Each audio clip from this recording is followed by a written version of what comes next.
The photo frame was tilted. Not dramatically, just enough to catch the light at an odd angle, distorting the faces within. It was a picture of my daughter, Sarah, from her high school graduation, beaming, arm in arm with her father, my ex-husband, a man who always knew how to stand just slightly in front of me in every photograph, every conversation, every memory. I'm Darlene. I'm 68.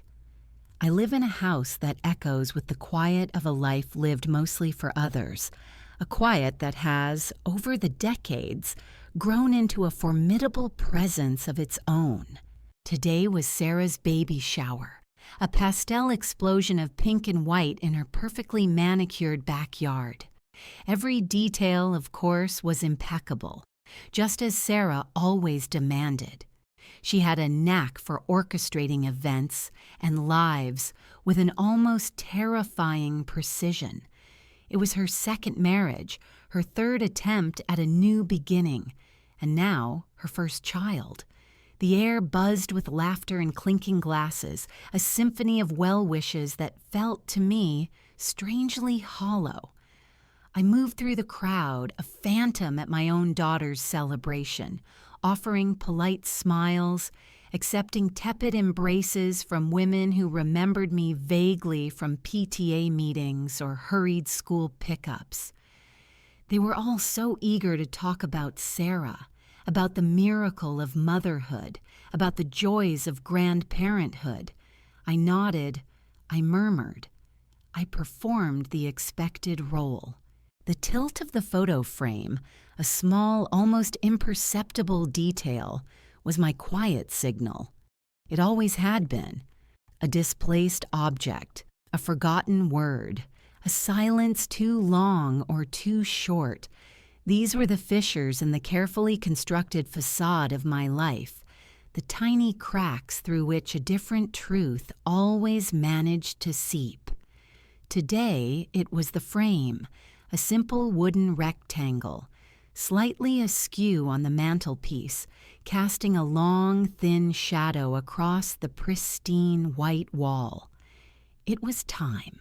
Sarah, radiant in a flowing floral dress, stood before the gathering, a microphone suddenly in her hand. Her husband, David, a man whose kindness felt almost too genuine for our family, stood beside her, beaming. The chatter softened as Sarah began to speak, her voice clear and resonant, amplified for all to hear. She spoke of blessings, of new beginnings, of the profound journey of motherhood. And then she pivoted, a subtle shift in her posture, a slight tightening around her eyes. She began to speak of real mothers. "You know," she said, her gaze sweeping across the attentive faces. "It's easy to be a mother. Anyone can have a child. But to be a real mother, that's different. That's about sacrifice, about selfless love, about putting your child above everything else. It's about choosing them, truly choosing them every single day, no matter the cost." Her eyes for a fleeting moment met mine, a flicker, quick as a hummingbird's wing, of something unreadable.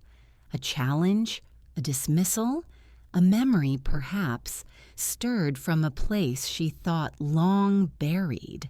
The words hung in the air, sweet and sharp as a lemon drop. "Real mothers." The phrase resonated in the silence that followed, a quiet indictment. I felt a familiar coolness spread through me, not cold but clear, like the first frost on a window pane. It was the calm that always preceded a reckoning, a stillness born of decades of holding my breath. I had spent a lifetime breathing for others, adjusting my rhythm to their needs, their expectations, their convenient narratives. Today, for the first time in a very long time, I took a breath for myself. It was slow, deliberate, and tasted of old iron and dust. The sonogram, carefully tucked into a small, velvet-lined box, felt cool and smooth in my trembling hand. It wasn't the kind of trembling born of fear, but of an old, deep energy finally finding its release. It was a vibration, a frequency, humming beneath my skin. I had carried it with me for years, a quiet, almost forgotten burden. Now it felt like a key. I had planned this moment with the meticulous care of a woman who understands that true power lies not in explosions, but in the precise placement of a single, well-aimed pin. Sarah had given me the stage, however inadvertently. She had given me the audience, and she had, with her carefully chosen words, given me the perfect cue. If this story echoes something buried in you, a quiet like or subscribe helps keep these voices from fading. You don't need to believe me. Just don't look away. The silence was the air I breathed for decades. It wasn't the peaceful quiet of a mountain dawn, but the suffocating hush of a room where screams have been swallowed whole. It was the silence of unspoken expectations, of deferred dreams, of words left to rot on the tip of my tongue until they turned to ash. I became a master of it. The silence, a chameleon blending seamlessly into the background of my own life. When Sarah was born, a tiny squalling bundle of pink and hope, I thought the silence would break. I thought her cries, her laughter, her very presence would shatter the invisible wall that had begun to form around me. But the wall only grew thicker, made of the 1,000 tiny concessions I made each day. Don't wake your father. Sarah needs her sleep. It's not about you, Darlene. My husband Mark was a man of grand pronouncements and quiet demands. His silence was a weapon, wielded with a casual grace that was almost admirable. He didn't need to shout to make his point.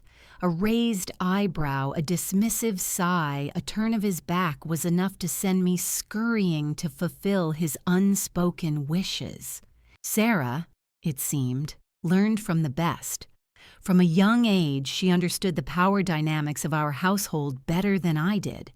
She learned that a whispered complaint to her father, a carefully timed tear, could redirect my entire day. My needs, my desires, my very identity slowly became secondary to the smooth operation of their world. I was the silent engine, the tireless, invisible hand that kept their lives running. I cooked, I cleaned, I chauffeured. I listened to their triumphs and their complaints, offering solace and solutions, but rarely, if ever, receiving the same in return. My opinions, when offered, were met with polite nods, followed by a swift change of subject. My suggestions often simply disappeared into the ether, never to be heard again. There was a particular kind of silence that settled over our home in the evenings. Mark would be engrossed in his newspaper, Sarah in her homework or a book, and I would be in the kitchen, washing dishes. The rhythmic clink of porcelain on porcelain, the only sound that broke the oppressive stillness. I would sometimes try to initiate conversation, a question about their day, a comment about something I'd read. Mark would grunt. Sarah would give a monosyllabic answer, and then the silence would descend again, heavier than before, a shroud pulling tighter around me. It was in these moments that I felt myself shrinking, becoming less. My voice, once vibrant, became a whisper, then a thought, then nothing at all. I remember one afternoon Sarah was about 15. She had just returned from a school trip, bubbling with stories of her friends, her adventures. I was excited, genuinely so, and started to tell her about a book I'd finished, a fascinating historical novel that had truly captivated me. I got perhaps 2 sentences in when she interrupted, not unkindly, but with an air of mild impatience. "Mom," she said, waving a dismissive hand, "can we talk about something else? That sounds incredibly boring." Mark, who had just entered the room, chuckled. "Your mother does have a knack for finding the most obscure topics, doesn't she, Sarah?" He winked at her, and they shared a conspiratorial smile, a silent pact against my perceived dullness. I felt a cold knot tighten in my stomach. I smiled back, a brittle, practiced smile, and excused myself to the kitchen to make dinner. The book, still open on the table, remained unmentioned. This was the fabric of my life. Not dramatic arguments or overt cruelty, but a constant, subtle erasure. It was the way my name was forgotten in social introductions, the way my contributions to conversations were consistently overlooked, the way my presence became so utterly commonplace that it ceased to be truly seen. I tolerated it because, for a long time, I believed it was my duty. A good wife, a good mother was selfless. A good woman put her family first, even if it meant fading into the background. This was the narrative I had been fed, subtly, relentlessly from childhood. And I, like a dutiful student, had learned my lesson well. They thought I'd forgotten. I hadn't. I just waited until forgetting was no longer an option. The silence, which had once been a cage, slowly, imperceptibly became a cloak of invisibility, yes, but also a cloak of observation. From within its folds, I saw everything. I heard every slight, every dismissal, every casual cruelty. I learned to read the nuances of their expressions, the subtle shifts in their body language, the unspoken contempt that festered beneath their polite smiles. The silence, it turned out, was not just an absence of sound. It was a fertile ground where resentment could grow, where quiet plans could be laid, where the seeds of a quiet reckoning could slowly, meticulously be sown. Today, at Sarah's baby shower, as she stood there proclaiming the virtues of real mothers, the decades of silence suddenly solidified into something tangible within me. It wasn't anger, not truly. It was a cold, hard clarity. It was the understanding that the silence I had lived in had not made me small, it had made me watchful. And the time for watching was finally over. The cost was not measured in dollars or lost opportunities, though those were present too, scattered like forgotten crumbs along the path of my life. No, the true cost was far more insidious, a slow erosion of the self, a quiet diminishing of the spirit. It was the vanishing act of Darlene. My identity, once a vibrant tapestry woven with threads of curiosity, wit, and a passionate love for learning, began to fray. I used to paint, not masterpieces, but abstracts that hummed with color and feeling. I remembered the joy of mixing pigments, the scent of turpentine, the way a blank canvas held endless possibilities. When Mark first saw one of my paintings, he'd commented, with a dry chuckle, "Looks like something the cat dragged in, Darlene. Stick to the cookbooks, love." The canvases were soon relegated to the dusty attic, then given away, then simply forgotten. My brushes dried, their bristles stiff with old paint, and eventually they too disappeared. The joy, the spark faded, replaced by the quiet hum of domestic duties. Trust, that fragile, iridescent thing, was another casualty. Not just trust in others, but trust in myself. I learned to doubt my instincts, to second-guess my perceptions. If Mark said the sky was green and Sarah nodded in agreement, then surely my eyes must be mistaken. My voice, once sure, became hesitant, peppered with apologies and qualifiers. Perhaps, I would say, I might be wrong, but my thoughts, once bold and adventurous, retreated into the safe confines of my own mind, rarely venturing out to face the casual dismissal they inevitably met. It was a subtle gaslighting, a constant recalibration of my reality to fit theirs. I learned that it was easier, less confrontational, to simply agree, to smile, to disappear. And youth, oh, the youth. It wasn't just the wrinkles around my eyes or the silver in my hair, though those arrived with relentless certainty. It was the youth of my spirit, the adventurous spark that once longed to travel, to explore, to simply be. I remember vividly a dream I had in my early 20s of backpacking through Europe, sketching cathedrals and cobbled streets. Mark had laughed when I mentioned it, gently but firmly. Europe? Darling, we'll be starting a family. There's no time for childish whims. Besides, you're not the adventurous type. And I believed him. I folded that dream carefully, like a treasured letter, and placed it in a box labeled Never. The true measure of the cost was perhaps best illustrated by the things I stopped doing. I stopped reading novels, preferring the digestible snippets of magazines or the mindless chatter of daytime television. I stopped listening to the classical music I once adored, opting instead for the generic pop that Sarah preferred in the car. I stopped dressing with care, choosing comfort and practicality over anything that might draw attention.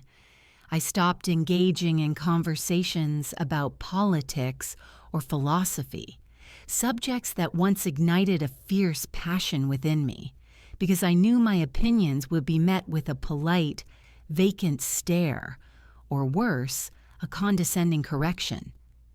I became a reflection of their needs, a mirror in which they could see their own desires magnified, my own self receding into the frame.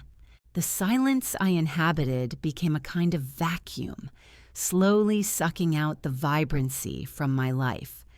It was a gradual process, like the slow fading of an old photograph, until the colors were muted, the edges blurred, and the original subject barely discernible. I became the wife of Mark, the mother of Sarah, losing the very essence of Darlene. I was defined by my relationships to them, not by my own being. It was a comfortable prison built with kindness and convenience, but a prison nonetheless. Yet, even in the deepest silence, a seed of resilience can find purchase. It was not a seed of anger, not yet. It was a seed of quiet observation. Like a scientist studying a particular phenomenon, I began to observe the intricate dance of our family, the subtle power plays, the unspoken rules. I watched Mark's casual dismissals, Sarah's innocent cruelties, and saw for the first time not just their actions, but the motivations behind them.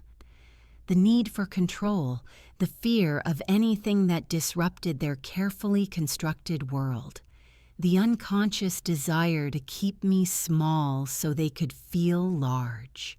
I remembered the day Sarah told me with a casual shrug that she had decided not to go to the university I had so painstakingly researched for her, the one with the excellent literature program that she had once expressed interest in.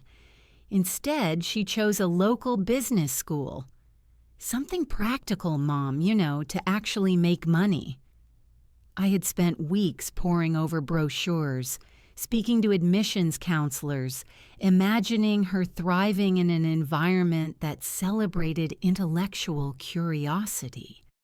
My disappointment was a raw, aching thing, but I swallowed it, as I had swallowed so many other disappointments.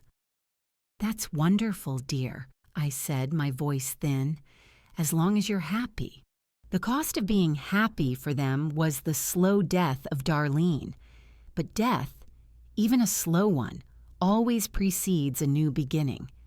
And in that quiet, hidden corner of my heart, where the silence had once been absolute, something new began to stir. Not a scream, not a protest, but a flicker. A tiny, almost imperceptible spark. It was the dawning realization that the cost had become too high, and that a reckoning, however quiet, was inevitable. The turning wasn't a sudden storm, but the slow, imperceptible shift of a tectonic plate. It began, not with a roar, but with a barely audible click, like a lock finally engaging. I stopped explaining. That was the first, most crucial step. For decades, my life had been a series of endless explanations. Why I wanted something, why I felt something, why I chose something. Every decision, every desire, every flicker of my own agency had to be justified, dissected, and ultimately approved. Now I simply ceased. It started with small things. My morning tea, for instance. For years, I had prepared Mark's coffee first, precisely to his specifications, before allowing myself the simple pleasure of my own ritual. One Tuesday, I simply made my tea.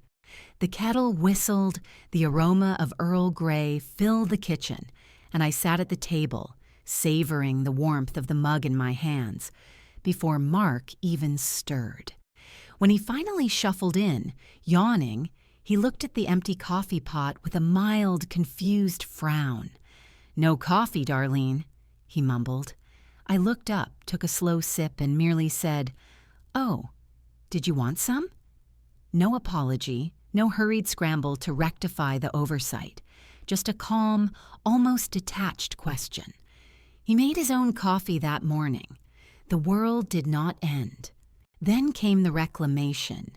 It wasn't a battle, but a quiet, meticulous gathering of scattered pieces. The old art supplies, dusty and forgotten in the attic, were retrieved. I didn't announce it, didn't ask for permission. One afternoon, while Mark was at golf and Sarah was out with friends, I brought them down. The paints were dried, the brushes stiff, but the scent, faint as it was, carried a memory, a promise. I bought new tubes of acrylics, a fresh canvas. I painted in the quiet hours of the afternoon, in the garage with the door slightly ajar, letting the sunlight stream in. My first attempts were clumsy, hesitant, but each stroke felt like a small act of defiance, a quiet reclaiming of territory long abandoned. The music returned too. The classical station, which had been banished years ago in favor of pop or news, once again filled the kitchen as I cooked.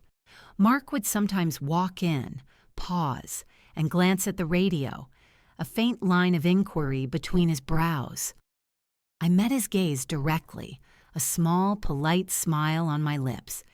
If he changed a station when I left the room, I simply changed it back when I returned. No comment, no argument, just the quiet assertion of my preference. It was a dance of subtle pushes and pulls, a silent negotiation where my presence, once a given, now held a new, quiet weight. Sarah, ever perceptive, sensed the shift. She would call, detailing her plans, her needs, her dramas, and for the first time I found myself interjecting, not with solutions but with boundaries. "I'm busy that afternoon, dear," I'd say, when she asked me to drive across town for an obscure ingredient for her latest diet fad. Or, "I'm afraid I won't be able to stay for the whole thing. I have another engagement."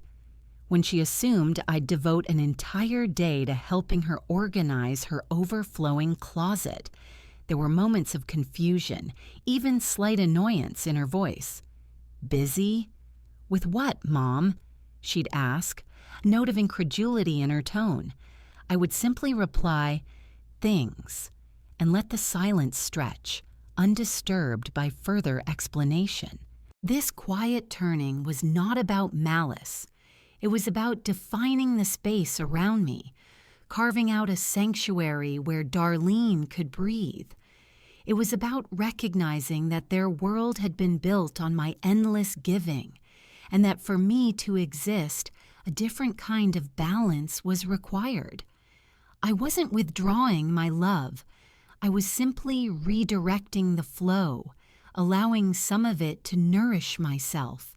The true impetus for this quiet revolution crystallized fully when I found the sonogram. It had been tucked away in an old photo album, forgotten for years, a small, grainy image of a nascent life. Sarah had been 22, full of youthful indiscretion and terrified. She had come to me, tearful and desperate, begging for secrecy, for help. I had given her both. I had held her hand, made the appointments, paid for the procedure, and then, as she rebuilt her life, I had silently carried the weight of her secret, burying it deep within the layers of my own unspoken burdens. That day, looking at the faded image, I didn't feel anger. I felt a cold, sharp clarity. It was a stark reminder of the depth of my sacrifice and the casual way it had been forgotten, dismissed, and ultimately used to craft a narrative of her own self-righteousness. Real mothers.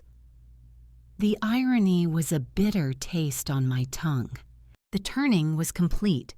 The silence, which had once been a cage, had now become a shield, and from behind it I began to see the world and my place in it with new eyes. No longer was I the reflection. I was the observer and the quiet architect of a different future. The sonogram, once a symbol of a shared secret, now became a quiet, potent instrument, a candle knife, sharpened by years of quiet truths. The baby shower was a symphony of soft pastels and forced gaiety. Laughter tinkled like expensive wind chimes, and the air was thick with the cloying scent of baby powder and ambition. Sarah, the radiant mother-to-be, presided over the gathering with a practiced grace, accepting gifts and compliments with equal measures of humility and quiet expectation. My gift, carefully wrapped in understated cream paper and tied with a simple silver ribbon, sat inconspicuously among the vibrant bows and frills explosions on the gift table. It looked almost demure, a quiet whisper among shouts. The moment came, as I knew it would, after Sarah had finished her speech about real mothers. A hush had fallen, followed by polite applause. David, her husband, stepped forward, his arm around her, and announced, "Now for the gifts. Sarah, darling, why don't you start with this one?" He gestured to a large, brightly wrapped box.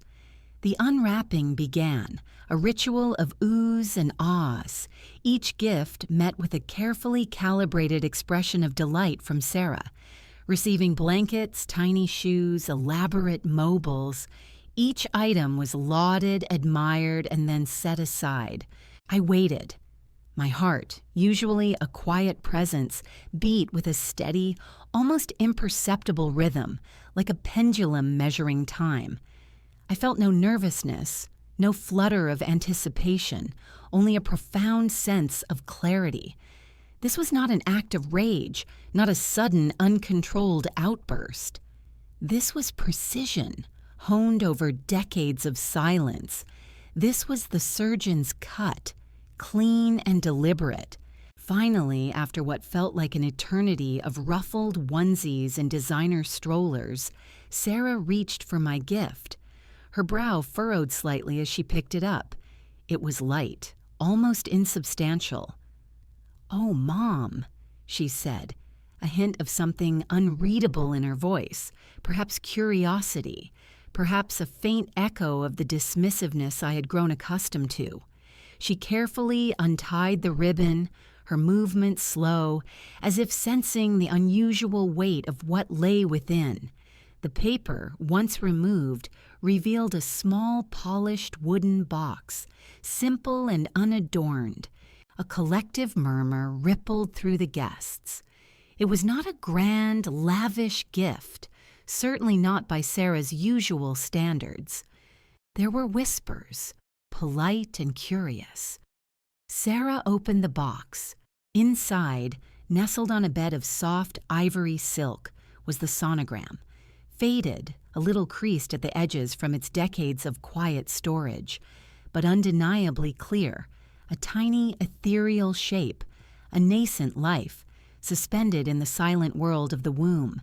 It was dated, and the date coincided exactly with the period, 22 years ago, when Sarah had whispered her fear to me, when she had made her choice, when I had become her silent accomplice, her discreet solution. Sarah picked up the sonogram. Her fingers, usually so confident, trembled ever so slightly. The bright light from the garden streamed over her shoulder, illuminating the faint image, making it almost glow. For a fraction of a second, her composure fractured. The perfect smile faltered. Her eyes, usually so assured, darted across the image, then slowly, meticulously to mine. And in that moment, I saw it, the subtle moment of fear. It wasn't a scream, not even a gasp. It was a minuscule widening of her pupils, a fleeting stiffness in her jaw. It was the understanding, dawning on her with chilling clarity, that I knew. Not just knew the secret, but knew that she had forgotten I knew. She had built her narrative of real mothers, of selfless choices, on a foundation that conveniently erased this particular truth, this particular sacrifice I had made for her. And now I had simply, quietly, placed that truth back in her hand. Her hand lowered, the sonogram still clutched in her fingers. The room, which had been buzzing with hushed curiosity, grew utterly silent. All eyes were on Sarah, waiting for her reaction to this enigmatic gift.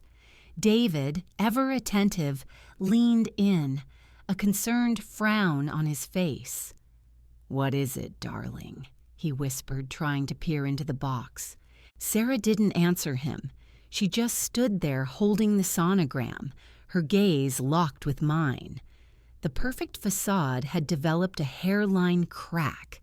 It wasn't a visible break, not for anyone else to see, but I saw it. I saw the sudden, chilling realization in her eyes. The knowledge that the past was not buried, and the quiet understanding that the woman she had so casually dismissed, the woman she had lectured on real motherhood, had, in one elegant, precise act, reminded her of a truth she had buried under layers of convenience and self-serving narrative. I offered a soft, almost imperceptible smile. It was not triumphant, but serene. The candle knife had found its mark. The silence in the room stretched, thick and heavy, punctuated only by the distant chirping of birds and the faint hum of the baby monitor inside the house. Sarah's face was unreadable to the casual observer, but to me it spoke volumes. She knew. The silence that followed was not the one I had lived in for decades, not the oppressive hush of erasure. This was a different silence, one born of stark recognition. It felt expansive, breathable, as if a great weight had been lifted from the air itself. Sarah's grip on the sonogram remained firm, her knuckles white. The carefully constructed facade of the perfect daughter, the virtuous mother-to-be, had not shattered in a dramatic crash, but it had rippled, exposing the vulnerable truth beneath. No one else seemed to understand the depth of the moment, the quiet violence of the offering. They just saw a faded photograph, an odd, almost sentimental gift. But Sarah, she knew. She eventually lowered her hand, placing the wooden box with the sonogram back onto the table, not carelessly, but with a deliberate, almost reverent slowness. Her eyes, still holding that sliver of fear, met mine again, across the crowded garden. There was no accusation in my gaze, no triumph, just a quiet, unwavering presence. I had merely placed a mirror before her, and she had finally seen a reflection she had long denied. For the rest of the shower, Sarah was different. The sparkle in her eyes seemed dulled, her laughter a little less spontaneous, a little more forced. She still smiled, still played the part, but the effortless radiance that had defined her throughout the day had dimmed. I watched her. Not with malice, but with a calm sense of observation. She was navigating the new landscape of her own memory, a landscape I had subtly, surgically altered. The casual dismissals, the easy certainties she had worn like a second skin, seemed to catch on unseen edges. She seemed to be listening more, speaking less, her gaze occasionally drifting to the small wooden box on the gift table. As if drawn by an invisible thread, there was no forgiveness in my heart. Forgiveness implied a debt, an emotional ledger I was no longer interested in balancing. There was only release. The release of a burden I had carried for too long, the quiet satisfaction of a truth finally acknowledged, if only by the one who had buried it. My breath, which had felt shallow and constricted for so many years, deepened, becoming full and unhurried. It was the breath of someone who had finally cleared the dust from their own lungs. As the shower began to wind down, guests beginning their goodbyes, Sarah approached me. She didn't hug me, didn't offer any words of apology or explanation. She simply looked at me, her expression a complex mixture of resentment and a nascent, unwelcome understanding. "Thank you for coming, Mom," she said, her voice softer than usual. "Of course, dear," I replied, my voice calm even. "It was lovely." She lingered for a moment as if wanting to say more, but the words seemed to catch in her throat. She glanced once more at the wooden box. The echo of that moment, of a realization, had settled into the air around her, a constant low hum that only she could hear. She'd given a toast about real mothers, a performance of virtue, and I had simply, silently, handed her the script she had chosen to forget. I left the baby shower early, slipping out unnoticed amidst the flurry of farewells. The sun was beginning to set, casting long shadows across the perfectly manicured lawn. I didn't look back. There was nothing more to see. They still smile in public, but I know who taught them to flinch.